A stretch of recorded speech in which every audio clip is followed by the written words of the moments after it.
Hey everybody, welcome back to Ask Pete. This week's question actually came from Rianne, and the question was, what happens when you visit a home without your broker? This is Ask Pete. Send me all your real estate questions and I'll get you the answers.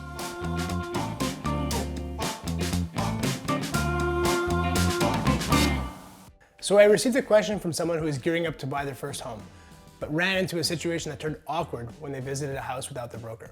I want to start by saying that this is one of the hardest questions I've had to answer to date.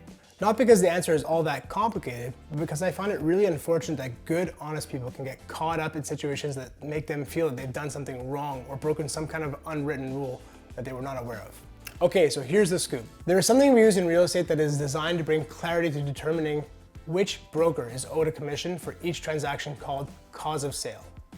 While there is an extended list of steps that can be considered when determining cause of sale, in the purchase of a home, the most common ones considered are, first is interest in the home. Either you as the broker sent that listing to the client or they reached out to you about it.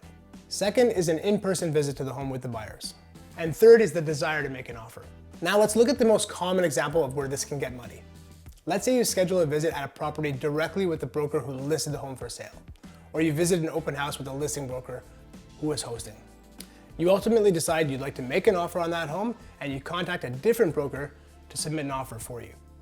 If the listing broker was the one who showed you the home and they sent you an email or text about it or any other information about that home, that broker could claim cause of sale on the purchase of the home and as such could challenge that they should receive the commission for doing so.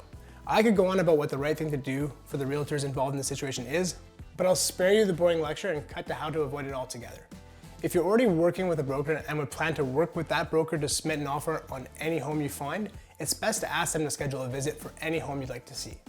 If you already reached out to schedule a visit, make sure you let your broker know that you have. And when asked by the listing broker, then let them know you're already working with a broker. If you aren't already working with a broker but would like to start visiting some homes, you are absolutely free to do so. You can opt to submit your offer with the listing broker directly, but it's important to understand that this listing broker's primary responsibility is to the seller, not to you in this situation. Ultimately, my advice is that if you're serious about buying a home, your best bet is to choose who you want representing you up front.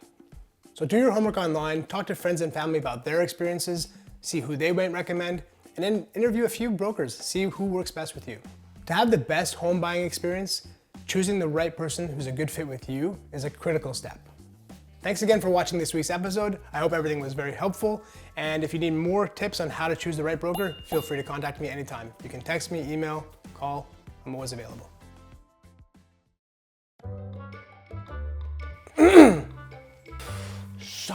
Summary.